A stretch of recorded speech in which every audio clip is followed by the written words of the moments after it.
गतिमान आवेश और चुंबकत्व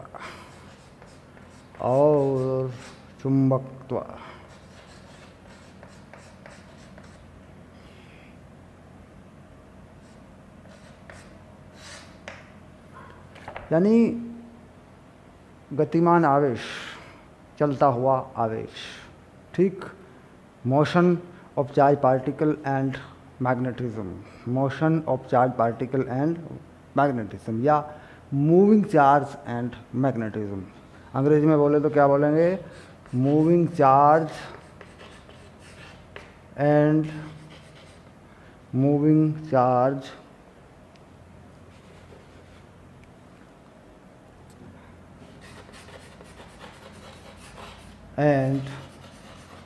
मैग्नेटिज्म, ठीक। अब यहाँ पे देखिए गतिमान आवेश, सबसे पहली महत्वपूर्ण बात आ गई गतिमान आवेश।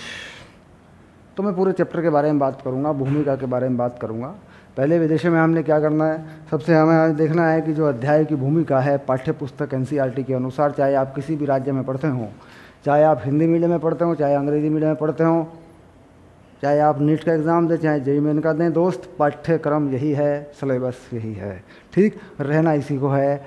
इसमें से आप जितना चाहे बनाएं, जितना चाहे घटाएं, जितना चाहे बढ़ाएं, सिलेबस यही है, पेपर इसी से बनेगा, चाहे किसी राज्य बोर्ड का हो, चाहे किसी का हो, सीधी सी बात ये है, ठीक। अब पहली बात आई हमारी भूमिका।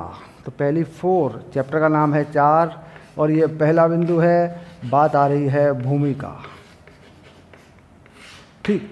तो भूमिका में हम क्या बताएं, अध्याय की भूमिका में क्या बताएं कि गतिमान आवेश के बारे में हम क्या पढ़ेंगे।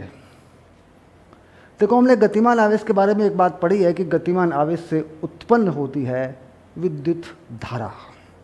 गतिमान आवेश, अगर मैं सीधे सीधे लिख दूं गतिमान आवेश, तो इसका मतलब सीधा सीधा कहाँ पहुंच जाएगा?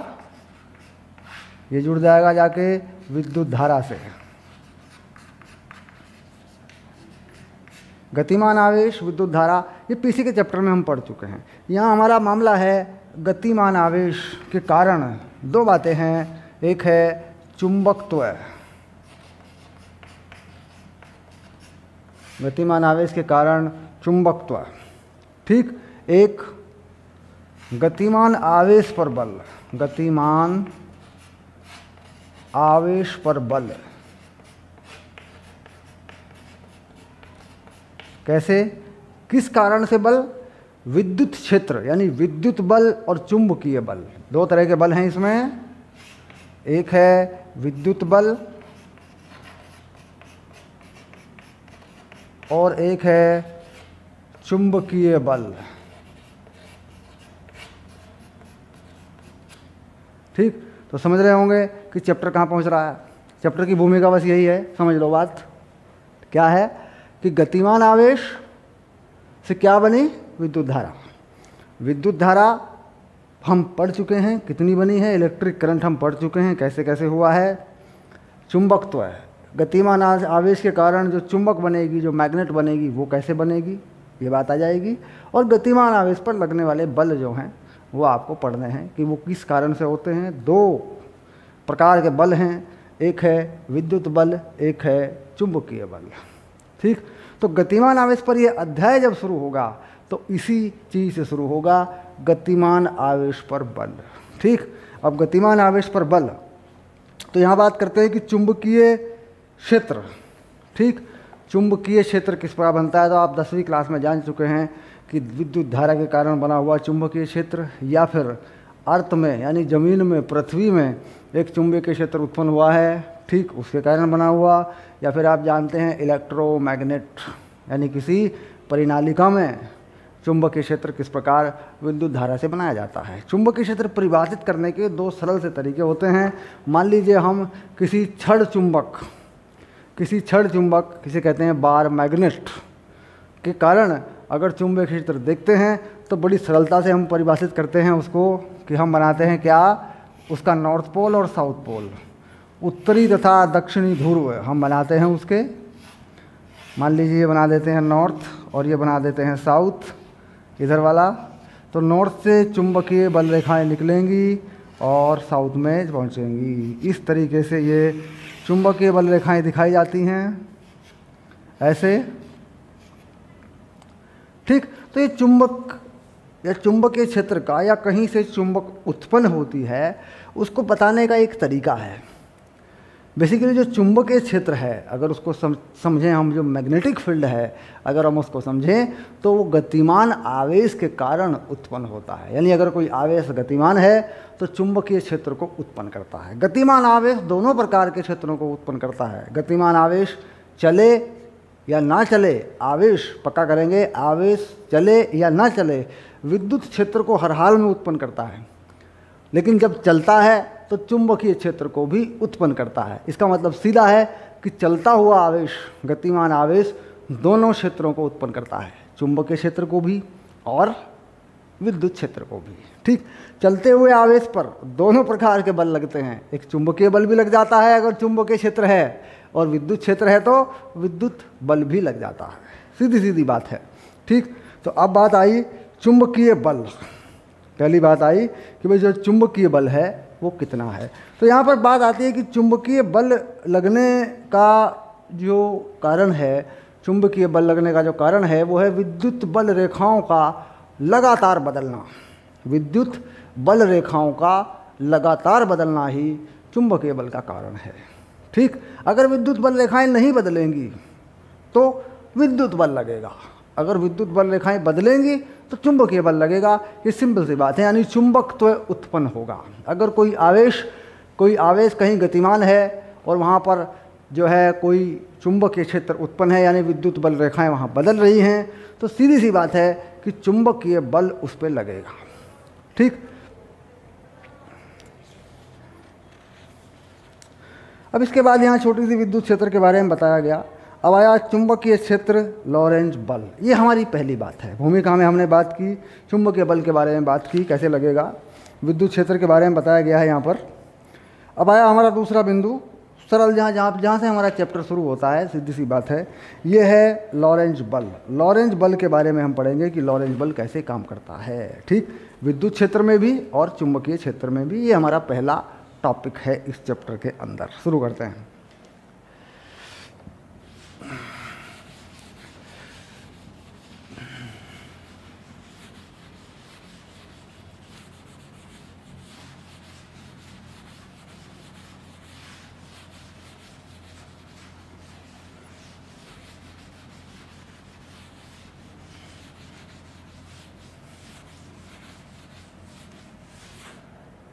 चलिए हेडिंग डालते हैं लॉरेंज बल।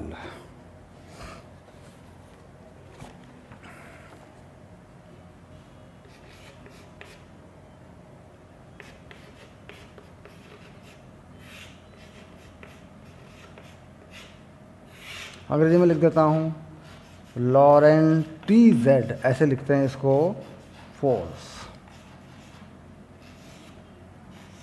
इसका मतलब है सीधा गतिमान आवेश पर बल। हम इस बल को समझेंगे और जो इससे संबंधित उदाहरण हैं NCERT में हम उस पर बात करेंगे। और यहाँ लॉरेंज बल पर आधारित चुंबकीय बल, विद्युत धारावाही चालक पर चुंबकीय बल, ये भी बनाया गया है सूत्र, इसको भी बनाएंगे। ठीक, कुल मिला के हम पहुँच गए हैं अब लॉरेंज बल पर, उसको हम समझते हैं। चलिए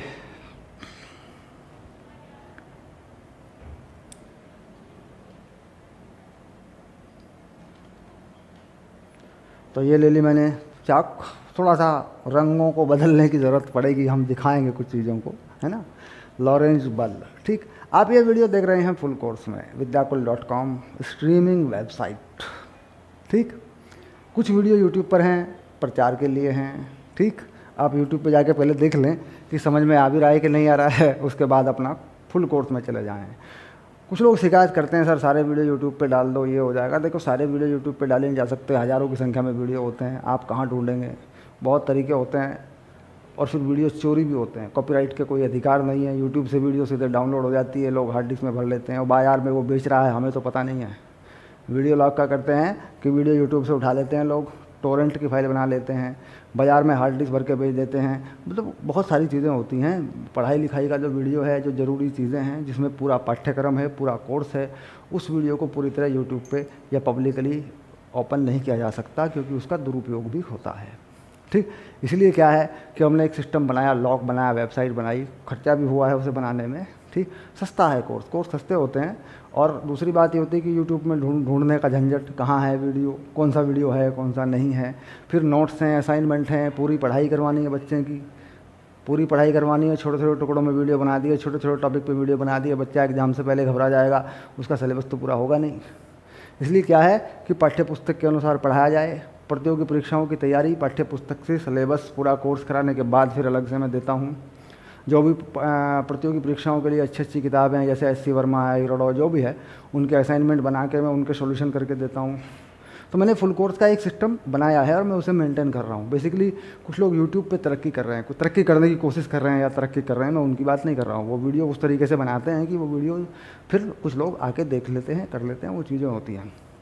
तो मैं सिर्फ कोशिश कर रहा हूँ कि आपको पूरा कोर्स मिल जाए, और वो कोशिश कर रहा हूँ, और वो कोशिश मेरी कामयाब हो रही है। बच्चे फुल कोर्स में आ रहे हैं, एनरोल कर रहे हैं। मेरी वेबसाइट vidyakul.com पर बच्चे आ रहे हैं, वो पढ़ रहे हैं फुल कोर्स में। तो जब मैं कोशिश कर रहा हूँ और मुझे कामयाबी मिल रही है, तो फिर मुझे ये सब चीज़ें करने की ज़रूरत नहीं है। और मैं आंशिक अध्यापक नहीं हूँ। मैंने 15-20 साल से मैं पढ़ा रहा हूँ, 15-18 साल हो गए मुझे पढ़ाते हुए। ये तोड़ के चीज़ें बनाने की मुझे आदत नहीं है। मेरा कोर्स पूरा मिलेगा, आप पढ़ेंगे, आपको रिज़ल्ट मिलेगा। आप पेपर के टाइम पे, एग्ज़ाम के टाइम पे घबराएंगे नहीं, आपको टेंशन नहीं होगी, आप अच्छे नंबरों से पास होंगे। ठीक है, चलिए शुरू करते हैं। लॉरेंज बल, लॉरेंज फोर्स। ओके, अब सूत्र के अनुसार अगर देखा जाए, विद्युत क्षेत्र और चुंबकीय क्षेत्र यानी इलेक्ट्रिक फील्ड और मैग्नेटिक फील्ड, दोनों में ही अगर किसी आवेश को छोड़ दें तो उस पर कितना बल लगता है, इसका एक सूत्र होता है। इसका एक सूत्र मान लें या इसका एक समीकरण मान लें, ये होता है लॉरेंज बल में। ठीक, तो गतिमान आवेश Q पर विद्युत क्षेत्र और चुंबकीय क्षेत्र में लगने वाला बल। ठीक, अब देख क्या लिखते हैं,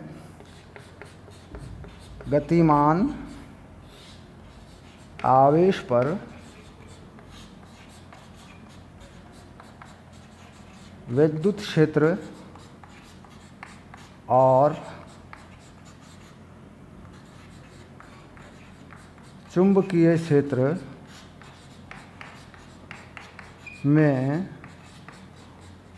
लगने वाला बल। ठीक, तो बल किस प्रकार परिभाषित हुआ? बल हुआ चार्ज विद्युत क्षेत्र, सदिश राशि के रूप में होता है बल, ध्यान रखें, बल सदिश राशि है, वेक्टर है, और विद्युत क्षेत्र भी वेक्टर है, चुंबकीय क्षेत्र यानी मैग्नेटिक फील्ड भी वेक्टर है। ठीक, तो इसमें जोड़ेंगे आप Q V क्रॉस B। ठीक, तो यहाँ समझेंगे कि ये लगाया गया विद्युत क्षेत्र है, ये आवेश है, और ये वो वेग है जिससे उसे फेंका गया विद्युत क्षेत्र में और चुंबकीय क्षेत्र में, और ये चुंबकीय क्षेत्र है। यहाँ हमारे लिए ज़रूरी है जानना कि हम चुंबकीय क्षेत्र किसे कह रहे हैं, चुंबकीय क्षेत्र क्या है। तो 10वीं क्लास से हमें थोड़ी सी जानकारी लेकर रखनी होती है कि चुंबकीय क्षेत्र जो होता है वो होता है टेस्ला में, उसकी जो इकाई होती है वो क्या होती है, टेस्ला, SI यूनिट। ठीक, चुंबकीय क्षेत्र टेस्ला में मेजर होते हैं। हालांकि इसी चैप्टर में हम इन सारी बातों को पढ़ेंगे। ठीक, अभी हम क्या कर रहे हैं कि चुंबकीय क्षेत्र हम मान लेते हैं, हम ये मान के चल रहे हैं कि चुंबकीय क्षेत्र की हमें जानकारी है। जैसा कि मैंने अभी बताया कि नॉर्थ और साउथ पोल एक चुंबक के अंदर देखें, उत्तरी और दक्षिणी ध्रुव है, तो चुंबकीय बल रेखाएं वहाँ बनाई और चुंबकीय क्षेत्र को हमने समझ लिया था। इतना समझ लिया था कि हम जान लेते हैं भाई चुंबकीय क्षेत्र जो है एक सदिश राशि है, उसकी कोई दिशा होती है, जैसे विद्युत क्षेत्र है, बिल्कुल ऐसे ही। अब ये जो वेग है जिससे हमने फेंका है, ये वो वेग है जो हमने दिया है विद्युत क्षेत्र और चुंबकीय क्षेत्र में। तो सबसे पहले ज़रूरी है कि विद्युत क्षेत्र और चुंबकीय क्षेत्र की दिशाएं और उनके परिमाण परिभाषित कर दिए जाएं। ठीक, उसके बाद ये देखा जाए कि ये जो बल है ये किस दिशा में लगेगा। तो यहाँ पर देखा जाए विद्युत बल, तो देखी जाए इस समीकरण में दो बातें हैं। बल दो तरीक़ों से है, एक है विद्युत बल, और देखो मैंने यहाँ गुणा लिख दिया, यहाँ मुझे प्लस लिखना है ना, प्लस, है ना। एक है मैग्नेटिक फोर्स, ये दो बल हैं। ये जो बल है ये चुंबकीय बल है और ये विद्युत बल है, विद्युत के कारण है। तो विद्युत बल को हम जानते हैं कि विद्युत बल धनात्मक आवेश पर, विद्युत बल धनात्मक आवेश पर विद्युत क्षेत्र की दिशा में ही काम करता है। मान लीजिए किसी जगह पर इन दोनों बलों को हमें अलग अलग देना पड़ेगा। मान लीजिए यहाँ पर जो है कोई विद्युत क्षेत्र है इस तरीके से, और यहाँ पर मैं कोई धनात्मक आवेश रख दूँ तो बल जो है इसी दिशा में लगेगा। और इस बल का परिमाण आप जान रहे हैं क्या होगा, QE, और इसकी दिशा लगा दूँ तो इस प्रकार, ठीक। यानी अगर ये कोई आवेश है और उस तरफ को विद्युत क्षेत्र लगाऊं तो इस पे बल उसी तरफ को लगेगा। ये धनात्मक आवेश है तो, और अगर ये ऋणात्मक आवेश है तो पीछे को लगेगा, यानी विपरीत दिशा में लगेगा। यानी इस बल में आप ध्यान रखें ये जो आवेश है इसका चिन्ह काम करता है। पॉजिटिव है तो पॉजिटिव ई की तरफ, नेगेटिव है तो ई का उल्टा। सबसे पहली बात होती है ये। जनरली हम क्या करते हैं, आवेश को आवेश मान बैठते हैं, और कहीं इसका पॉजिटिव नेगेटिव लगाना हो, कहीं ऋणात्मक धनात्मक आवेश लगाना हो, हम लगाते नहीं हैं, ठीक। तो ध्यान रहे आवेश का चिन्ह लगेगा, विद्युत क्षेत्र की दिशा लगेगी, उसका परिमाण लगेगा, ठीक है। अब इसके बाद ये तो सिंपल है, ये तो आप पहले भी पढ़ चुके हैं, विद्युत क्षेत्र दूसरे तीसरे चैप्टर में आप पढ़ चुके हैं सारी बातें। बात आती है इसकी, ये जो बल है ये है चुंबकीय बल, ठीक। अब मैं इसकी बात करता हूँ। चुंबकीय बल यानी FM, ये है QV क्रॉस B, ठीक। तो सबसे पहली बात इसमें महत्वपूर्ण यही है कि जो आवेश यहाँ लगा है इसका चिन्ह काम करेगा। ये पॉजिटिव चार्ज है या ये नेगेटिव चार्ज है। अगर ये पॉजिटिव चार्ज है तो पॉजिटिव लगेगी, इसकी वैल्यू पॉजिटिव में लगेगी, धनात्मक लगेगा, और ये नेगेटिव है तो ऋणात्मक वैल्यू लगेगी, यानी नेगेटिव लगेगा। सीधी सी बात है, यानी इसका चिन्ह यहाँ लगेगा। जैसे मान लो प्रोटॉन का चार्ज पॉजिटिव होता है तो पॉजिटिव लगेगा, इलेक्ट्रॉन का चार्ज, इलेक्ट्रॉन का आवेश नेगेटिव होता है तो नेगेटिव लगेगा। दूसरी महत्वपूर्ण बात, ये वेग है, ये वो वेग है जो आपने दिया, शुरुआती वेग, इनिशियल वेलोसिटी, ठीक। अब इस यहाँ पे हम देख रहे हैं कि ये सदिश गुणनफल है, सदिश गुणनफल है, तो ये जो बल है ये V और B दोनों की दिशा के लंबवत लगेगा। अब मान लीजिए, देखो समझाते हैं इसको। मान लीजिए ये है B की दिशा और ये है V की दिशा, तो ये लगेगा इसके लंबवत, F मैग्नेटिक, इस तरीके से, ठीक। यानी B की दिशा के और V की दिशा के लंबवत लगेगा।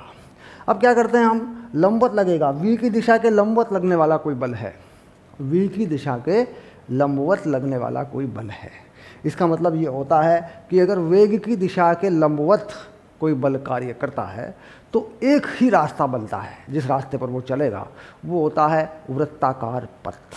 यानी इस बल के कारण अगर कोई चीज़ चलेगी तो वृत्ताकार पथ पर चलेगी। यानी समझ लें बात को आप कि मान लीजिए कोई भी कण किस रास्ते पे चलेगा, वृत्ताकार पथ पर चलेगा, क्योंकि वृत्ताकार पथ पर यह बात साबित हो जाती है कि वृत्त के किसी भी बिंदु पर अगर देखा जाए लंबवत लगाया गया चुंबकीय बल और उसकी स्पर्श रेखा के अनुदिश हुआ वेग, ऐसे, तो वृत्त के किसी भी बिंदु पर यह बात सही होती है कि वेग के लंबवत जाने वाला बल हमेशा वृत्त के केंद्र की तरफ रहेगा। तो वेग की दिशा बदलने का काम ये करेगा, वेग का परिमाण ये नहीं बदलेगा। आप जानते हैं अगर वेग की दिशा के लंबवत कोई बल कार्य करता है तो वो उसकी गतिज ऊर्जा में परिवर्तन नहीं करता। इसका मतलब पहली बात हो गई, पहली महत्वपूर्ण बात हो गई कि ये बल किसी भी आवेशित कण की गतिज ऊर्जा में परिवर्तन नहीं करता, ये उसकी चाल में परिवर्तन नहीं करता। तो इस बात को नोट करें कि चुंबकीय बल जो होता है गतिमान आवेश पर, वो गतिमान आवेश की चाल में या उसकी गतिज ऊर्जा में परिवर्तन नहीं करता। वह बल वेग की दिशा के लंबवत रहता है, वेग की दिशा के लंबवत रहता है। और कण जो है, आवेशित कण एक वृत्ताकार मार्ग पर चलता है और यह बल जो वेग की दिशा को बदलने का काम करता है अभी केंद्रीय बल द्वारा संतुलित हो जाता है। तो ये बात जो मैंने बताई समझ में आ गई होगी कि यह बल कौन से बल के लिए संतुलित हो जाएगा, अभिकेंद्रीय बल के लिए संतुलित हो जाएगा। तो ये तो बात हो गई पक्की कि जो इसकी दिशा है वो चुंबकीय क्षेत्र और वेग की दिशा के लंबवत होगी। अब बात करें कि अगर मैं इसका परिमाण लिख लूँ, ठीक, तो इसका परिमाण कितना होगा। देखो इसका परिमाण मैं बता दूं कितना होगा। अगर मैं इसका परिमाण ले लूं ऐसे, तो बताओ कितना होगा बच्चों। Q V B sine theta. ठीक, कैसे? v और b के बीच में तुमने एक सूत्र पढ़ा होगा, a क्रॉस b, ये होता है ए बी साइन थीटा, और एक होता है लंबवत सदिश, दिशा का जो सदिश होता है, एकांक सदिश कहते हैं जिसको, जिसे कहते हैं यूनिट वेक्टर। तो अब मैंने बात की परिमाण की, तो जाहिर सी बात है इसका परिमाण क्या है, दिशा के सदिश का परिमाण क्या है, एक है, यूनिट वेक्टर है, इकाई सदिश है ये। ठीक, तो इकाई सदिश हटा दिया तो वैल्यू कितनी आ गई, वी बी साइन थीटा, और आवेश हो गया क्यू। तो ये जो बल है ये केंद्र की तरफ लगेगा।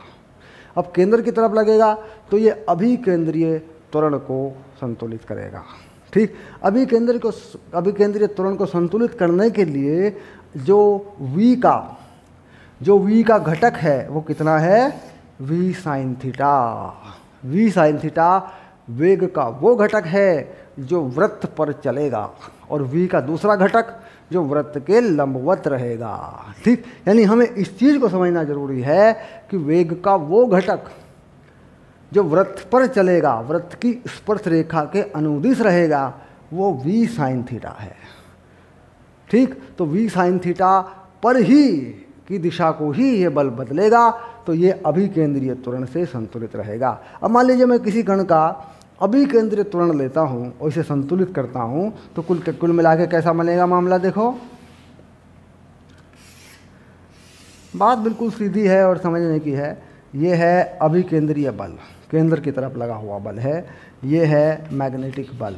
ठीक, और इधर वेग का एक घटक है जिसे कह रहे हैं v साइन थीटा, जो वृत्त पर घूमता है। ठीक, v कॉस थीटा दूसरा घटक है। दो घटक बनाए जा सकते हैं, ये बात भी आप जानते हैं कि किसी भी सदिश राशि के दो घटक बनाए जा सकते हैं, ये थीटा, ये v। तो इधर कौन सा घटक बनता है, v कॉस थीटा, इधर कौन सा बनता है, v साइन थीटा। ठीक, तो v के दो घटक हैं। मान लीजिए हमने कहीं यहाँ v दे दी, सपोज चुंबकीय क्षेत्र की दिशा से हमने कोई v दे दी यहाँ पे। ठीक, v b साइन थीटा, तो उसका एक घटक। अब देखो जैसे यहाँ छोटा सा बना के दिखा देता हूँ। मान लीजिए ये b है और ये v है, ये थीटा है ना।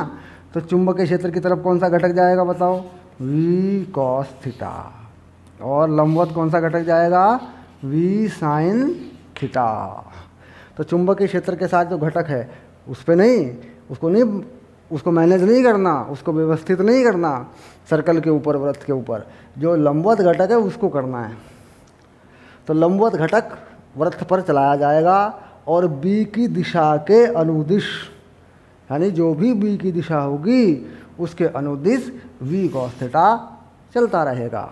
तो इसका मतलब अभिकेंद्रीय त्वरण इस घटक के साथ बैलेंस किया जाएगा। अब इस घटक के साथ अगर अभिकेंद्रीय त्वरण बैलेंस करेंगे तो कुल मिला के किस तरीके से ये बैलेंसिंग होगी। ठीक,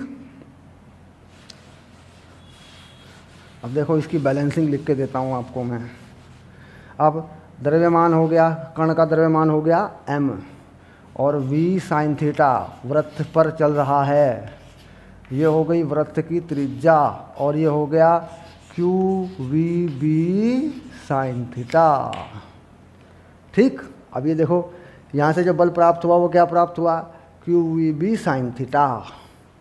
ठीक, क्योंकि b और v के बीच का कोण कितना है, थीटा। अच्छा, कौन सा घटक बैलेंस करना है वृत्त के ऊपर, जो b के लंबवत हो। तो b के लंबवत घटक कौन सा बनेगा, v साइन थीटा वाला। ये भी अभी देख लिया हमने कि b दो घटक बनते हैं, एक b कॉस थीटा, b की तरफ बनता है v कॉस थीटा, एक उसके लंबवत बनता है v साइन थीटा, है ना। तो v साइन थीटा वाला बैलेंस हो रहा है, तो यही चलेगा वृत्त के ऊपर। तो इस प्रकार इससे हम क्या निकाल पा रहे हैं बताइए, इससे हम निकाल पा रहे हैं वृत्त की त्रिज्या। ऐसे यानी चुंबकीय क्षेत्र में कण किस त्रिज्या पर घूमेगा। अब यहाँ से अगर त्रिज्या निकालूँ इसे हल करके मैं, देखो ये v साइन थीटा दोनों तरफ से काट सकता हूँ मैं, ये आ गया देखो।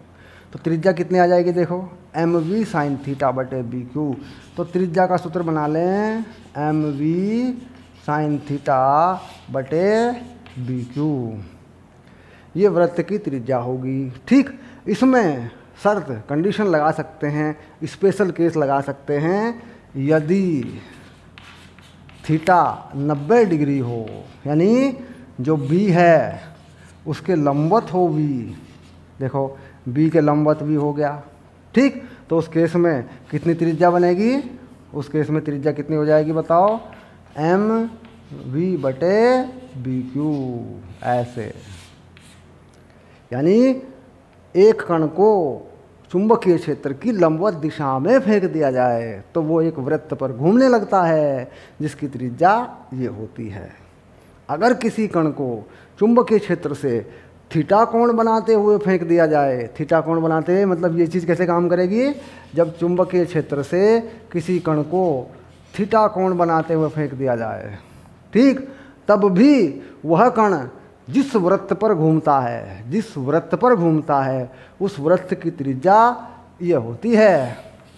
ठीक, और एक घटक v का एक घटक b की दिशा में जाने लगता है, जिसके कारण वह त्वरण, वह कण, जिसके कारण वह कण वृत्त पर घूमते हुए आगे बढ़ने लगता है, वृत्त पर घूमते हुए आगे बढ़ने लगता है, b की तरफ बढ़ने लगता है।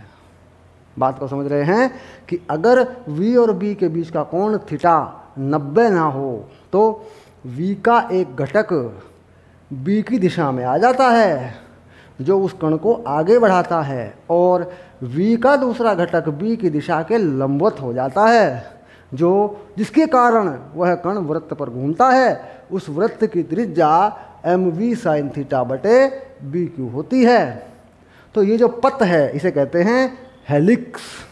स्प्रिंग, जैसे स्प्रिंग होता है उसे कहते हैं हेलिक्स। तो हेलिकल पथ, हेलिक्स का रास्ता इस रास्ते पर आगे बढ़ता है।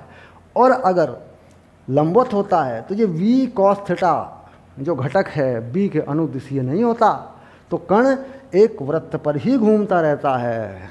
ठीक, यानी इस केस में ये जो कण है ये आगे नहीं बढ़ेगा, बस यहीं घूमता रहेगा, ये b की तरफ आगे नहीं बढ़ेगा।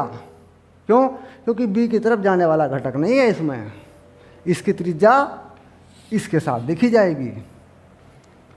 ठीक, तो कुल मिला के समझ गए कि वृत्त पर चले उसके लिए ज़रूरी है कि v और b लंबवत हों, और वृत्त पर चलते हुए एक हेलिकल रास्ते पर आगे बढ़े उसके लिए ज़रूरी है कि b और v के बीच में कोण 90 ना हो, 90 के अलावा कुछ हो, 90 डिग्री ना हो, लंबवत ना हो, ताकि b की दिशा में v का एक घटक आ जाए, एक कंपोनेंट आ जाए जो उसे वृत्त पर घुमाते हुए आगे बढ़ाते रहे। बात बिल्कुल फिट बैठ गई दिमाग में, है ना। चलिए थोड़ा आगे बढ़ते हैं।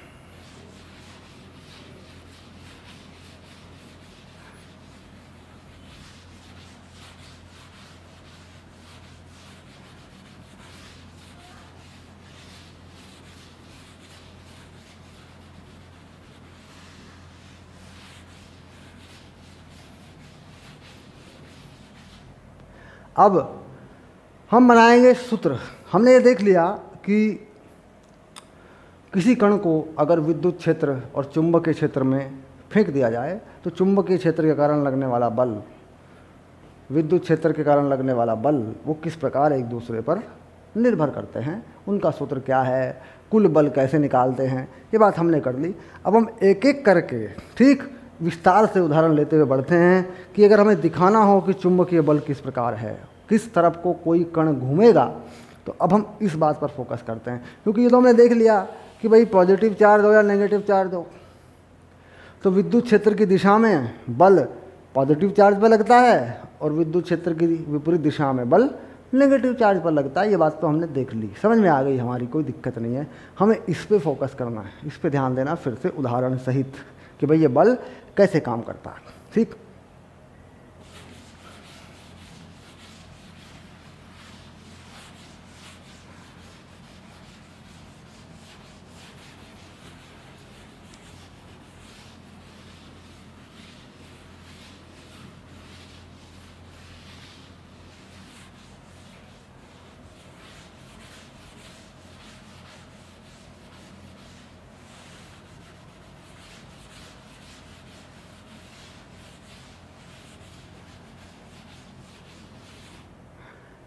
अब चलिए मैं इसे उदाहरण सहित आपको समझा देता हूँ कि उदाहरण सहित कैसे काम करता है। कहता है जो कण है, उदाहरण लेता हूँ मैं, एग्जाम्पल लेता हूँ, एग्जाम्पल लिख देता हूँ। देखो जो कण है वो है +10 माइक्रोकूलम। ये एक आवेश है जिसको हमने एक वेग दिया 10⁵ मीटर प्रति सेकंड आई कैप, यानी हमें इस कण को एक्स एक्सिस पर फेंका। ठीक, अब जो विद्युत क्षेत्र लगा रखा है हमने वो लगा रखा है 2 टेस्ला,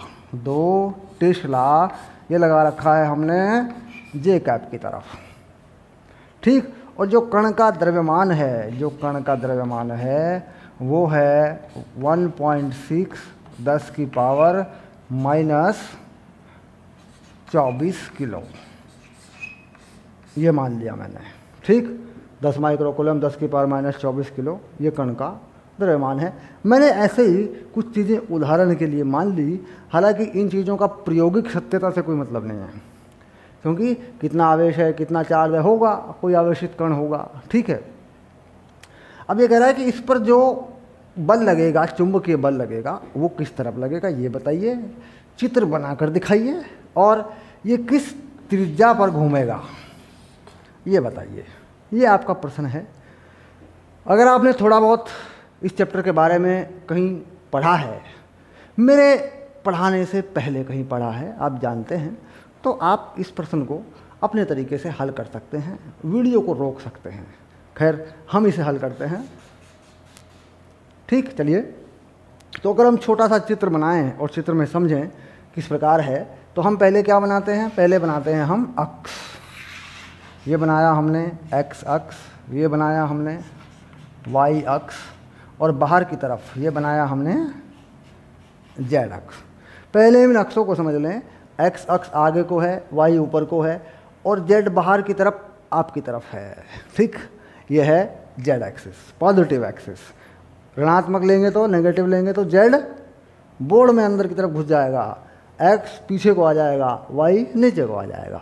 ये क्या है, ये बना दिया मैंने मूल बिंदु। ठीक, चलिए अब हम बल के सूत्र के अनुसार काम करते हैं। बल का सूत्र क्या है, देखिए बल का सूत्र है F Q V cross B, ये वाला सूत्र है।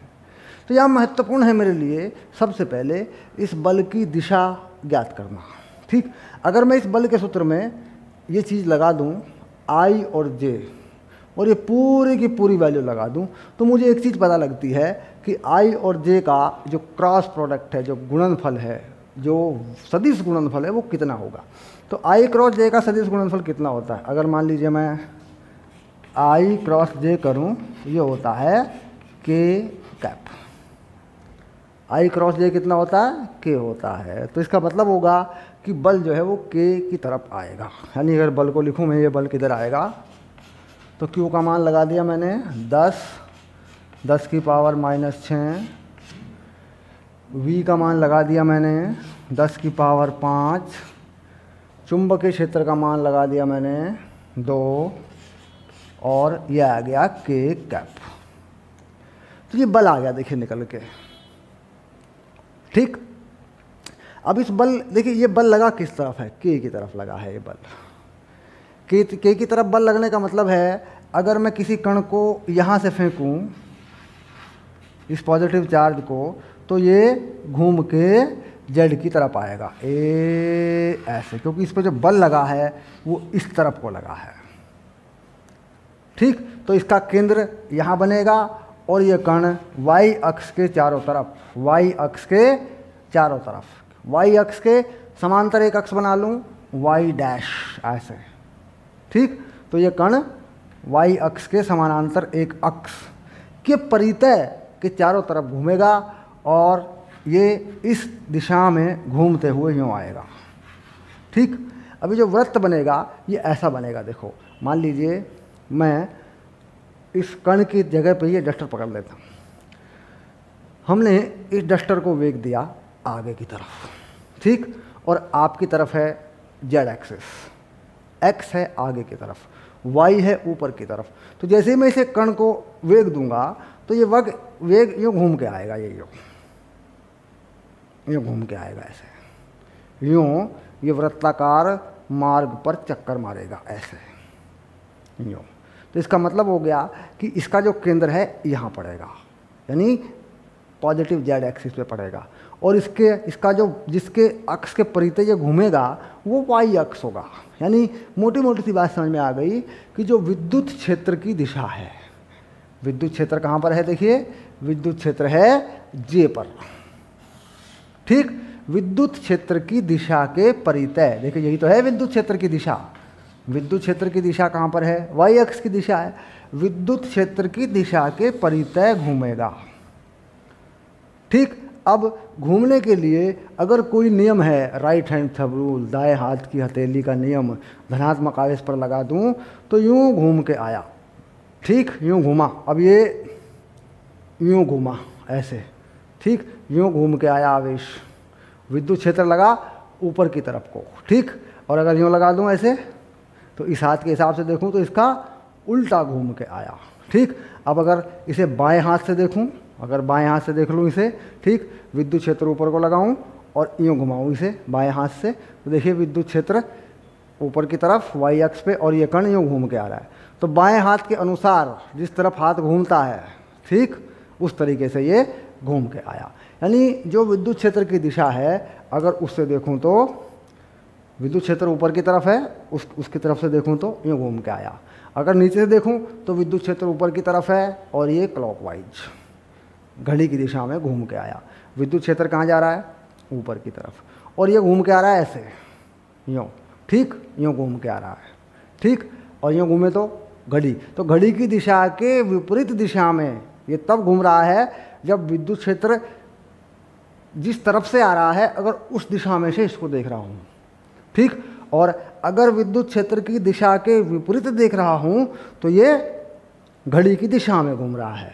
यानी अगर विद्युत क्षेत्र की दिशा से नीचे की तरफ देखूं, यहाँ मान लो आँख लगा लूँ ऐसे, ऐसे आँख लगा लूँ, ठीक, तो इधर से घूमा तो घड़ी की दिशा में घूम रहा है। और अगर विद्युत क्षेत्र की दिशा नीचे से आँख लगा लूँ तो, ठीक, तो घड़ी की दिशा के विपरीत घूम रहा है, ठीक।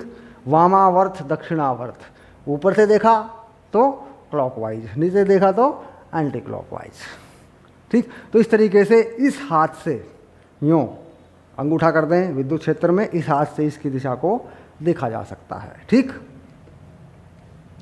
और अगर सदिश राशियों के गुणनफल से देखें तो ज़्यादा आसान है। देखो सदिश राशियों के गुणनफल से देख लें, सदिश राशियों का गुणनफल लगा लें तो आसानी से पता चल जाता है। अब बल लगा जेड एक्सिस की तरफ, जिस दिशा में ये बल लगता है उसी दिशा में कहीं ना कहीं केंद्र होता है। अब देखिए ये किस तरफ लगा बल, के की तरफ लगा, यानी धनात्मक जेड एक्सिस की तरफ लगा। इसका मतलब है कि जहाँ से कण को फेंका है वहाँ से जेड एक्सिस की तरफ इस वृत्त का केंद्र होगा जिस वृत्त पर ये घूमेगा। अब सीधी बात आ गई, इसकी त्रिज्या कितनी होगी। तो त्रिज्या का सूत्र क्या होता है, ये होता है mv/dq। ये कब होता है, जब b और v लंबवत होते हैं। जब b और v कैसे होते हैं, लंबवत होते हैं। तो यहाँ एक बार जांच कर लेते हैं, ये v है x अक्ष पे और ये b है y अक्ष पे, तो इसका मतलब लंबवत है। तो इसका मतलब यही सूत्र काम करेगा। अगर b और v लंबवत नहीं होते हैं तो यहाँ काम करता है mv sin थीटा, v और b के बीच का कोण काम करता है, जो कि हमने अभी बात की उस बारे में। तो यहाँ हमारे पास m है, v है, bq है, तो हम क्या निकाल पाते हैं, त्रिज्या। तो त्रिज्या में हम सीधे लगा देते हैं, इसकी त्रिज्या जो बनेगी ये वाली, ये r, यही r है यहाँ पे, कितना बनेगा देखो, मास द्रव्यमान कितना है 1.6 10⁻⁻27 है। किलोग्राम में है, किलोग्राम में लगाना है, अगर ग्राम में है तो बदल लेंगे किलोग्राम में, ठीक। v कितना है, v का परिमाण 4 लगेगी, 10⁵ है। b कितना है, b है 2 टेस्ला, तो 2 लगेगा। आवेश कितना है, आवेश है 10 माइक्रो कूलम, तो 10 लग जाएगा। माइक्रो के लिए 10 की घात -6 लगेगा। ये जो त्रिज्या निकल के आ रही है, ये किस में आ रही है? मीटर में। तो त्रिज्या जो है मीटर में आएगी। ठीक, तो एक बिल्कुल सरल सा सिंपल सा उदाहरण मैंने लिया जिसमें हमने ये दिखाया कि किस प्रकार ये बल काम करता है, सदिश राशियों से कैसे निकालते हैं, और विद्युत क्षेत्र से देखने पर ये किस प्रकार दक्षिणावर्त या वामावर्त होता है। किसी भी उदाहरण में पढ़ के आप विद्युत क्षेत्र की दिशा से देख के, अगर वो धनात्मक आवेश है तो विद्युत क्षेत्र की दिशा से उल्टी दिशा में देखें तो वामावर्त घूमेगा, और अगर विद्युत क्षेत्र की दिशा में देखें तो दक्षिणावर्त घूमेगा। ठीक, लेफ्ट हैंड रूल से लगा लें, बाएं हाथ की हथेली से लगा लें विद्युत क्षेत्र की दिशा अंगूठे पे, और कण की दिशा उंगलियों पे, ऐसे भी घुमा सकते हैं उसको आप। ये भी तरीका है। एक सदिश गुणनफल करके पता लगाया जा सकता है कि बल की दिशा किस तरफ होगी। बल की दिशा जिस तरफ होगी, केंद्र, वृत्त का केंद्र, जिस केंद्र के चारों तरफ वो घूमेगा, वो वहीं पर उसी दिशा में वहाँ से r दूरी पर होगा। मान लीजिए वृत्त का केंद्र घूम रहा है तो त्रिज्या यहीं से परिभाषित हो जाएगी। त्रिज्या यहाँ से r दूरी पर केंद्र होगा। तो बड़ा आसान है, बड़ी आसानी से देखा जा सकता है कि उस वृत्त का केंद्र कहाँ पड़ेगा जिसके चारों तरफ ये घूमेगा। ठीक, तो केंद्र कहाँ होगा? उस वृत्त का जो तल है, उस वृत्त का जो तल है वो चुंबकीय क्षेत्र के लंबवत एक तल है। इसका मतलब सीधा है, अगर चुंबकीय क्षेत्र मैंने y अक्ष पे दिया है तो कण के घूमने का जो तल है वो zx है, xz तल में घूमेगा। अगर विद्युत क्षेत्र मैंने y पे दिया है तो xz तल में घूमेगा, एक वृत्त बनेगा।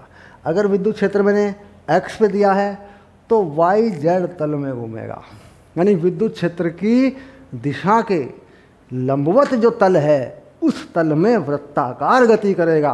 ये बात पक्की कर लो आप। ठीक, दूसरी महत्वपूर्ण बात क्या आई कि गतिज ऊर्जा में परिवर्तन नहीं करेगा। गतिज ऊर्जा में चुंबकीय क्षेत्र परिवर्तन नहीं करता, वह केवल वेग की दिशा को बदलने के लिए एक अभिकेंद्रीय बल के रूप में बदल जाता है, अभिकेंद्रीय बल से संतुलित हो जाता है, जिसके कारण एक ऐसे वृत्त की त्रिज्या हमें एक सूत्र के अनुसार r/mv/bq या mv sin θ/bq में मिल जाती है, जिस वृत्त पर वो घूमता है।